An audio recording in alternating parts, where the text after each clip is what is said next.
Hello guys, welcome back to idealize English class. Idealize English class में आपका स्वागत है। आज का टॉपिक है सेंटेंस। जैसा कि आप देख रहे हैं स्क्रीन पे सेंटेंस। सेंटेंस क्या होता है, सेंटेंस के मतलब क्या होते हैं, आज हम आप लोगों को सेंटेंस के बारे में बताने जा रहा हूँ। जैसा कि आप स्क्रीन पे देख सकते हैं कि सेंटेंस जो है उसे दो कैटेगरीज में रखा गया है, एक सब्जेक्ट और दूसरा प्रीडिकेट।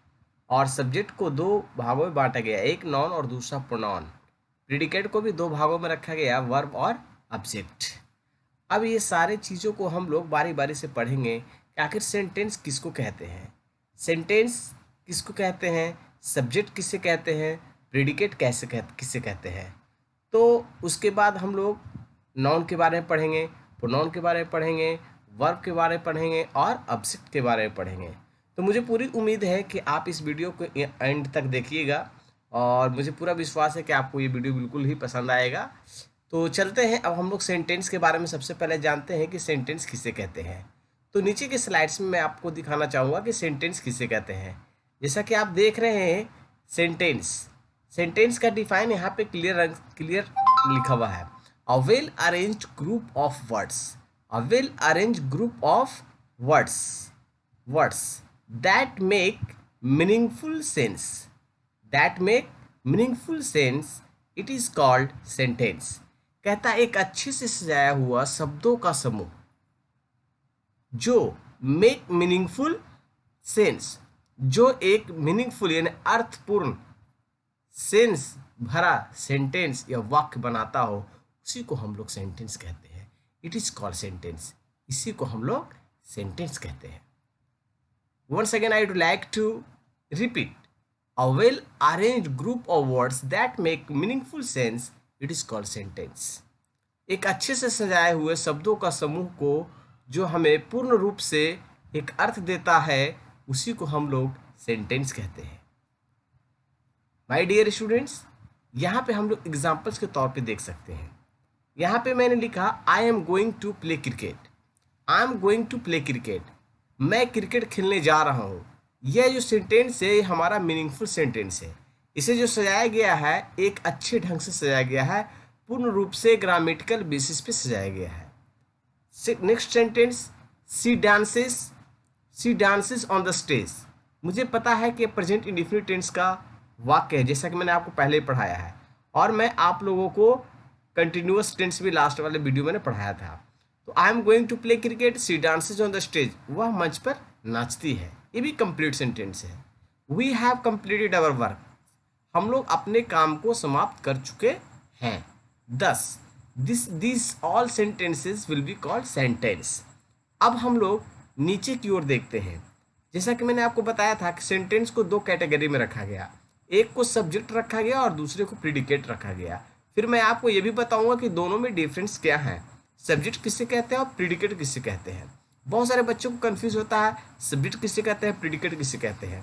तो आज मैं आप लोगों को ये सब्जेक्ट के बारे में अच्छी तरह से बताने जा रहा हूँ। यहाँ पे क्लियर ढंग से लिखा हुआ है, the subject can be either a noun और a pronoun that always comes before a verb. यहाँ पे लिखा है कि सब्जेक्ट जो वो नाउन भी हो सकता है और प्रोनाउन भी हो सकता है, that always comes before a verb, जो हमेशा वर्ब के पहले आता है। यानी हम इसके अदर डिफाइन दे सकते हैं, तो हम लोग कह सकते हैं the subject always comes first in the sentence. यानी सेंटेंस में जो सबसे प्रथम शब्द जो आता है, तो it can be either a non और प्रोनाउन। तो ये नॉन भी हो सकता है और प्रोनाउन भी हो सकता है। तो ये जो सेंटेंस में जो सबसे पहले आता है उसी को हम लोग सब्जेक्ट कहते हैं, उसी को हम लोग सब्जेक्ट कहते हैं। अब जैसे यहाँ पे मैं एग्जाम्पल्स दिया, आप एग्जाम्पल्स को देख सकते हैं और मैं इसे हाईलाइटेड भी कर रहा हूँ।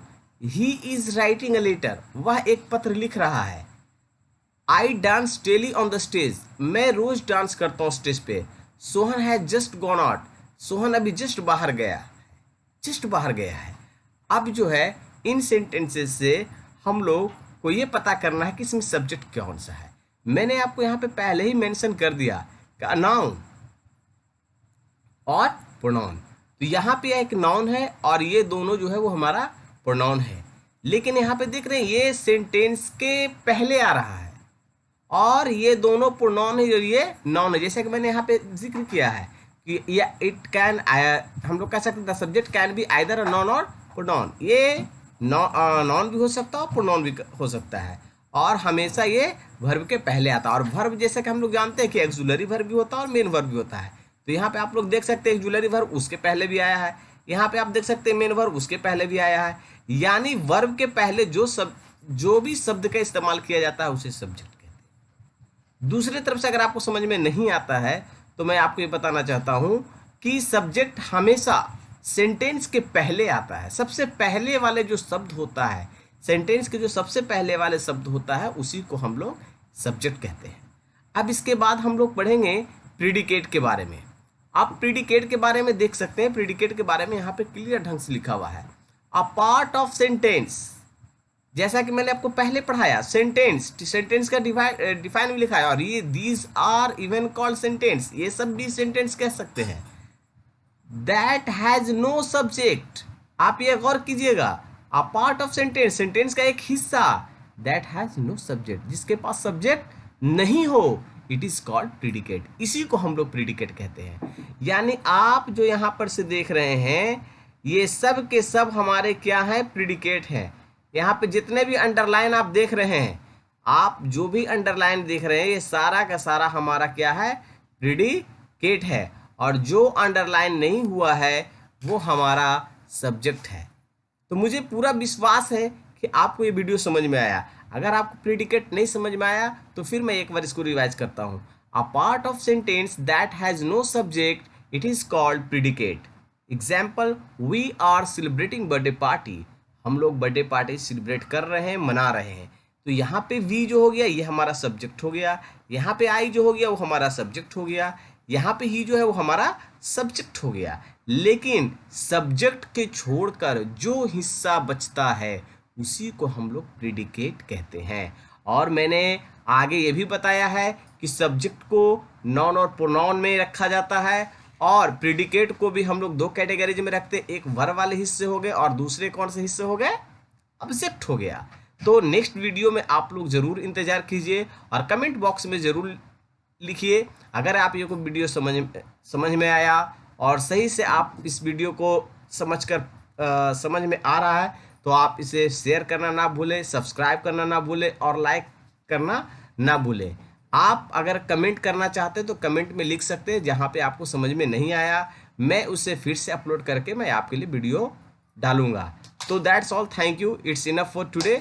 मैं आपके साथ फिर दूसरा वीडियो लेकर के आऊँगा, वो सब्जेक्ट के पार्ट्स और प्रीडिकेट के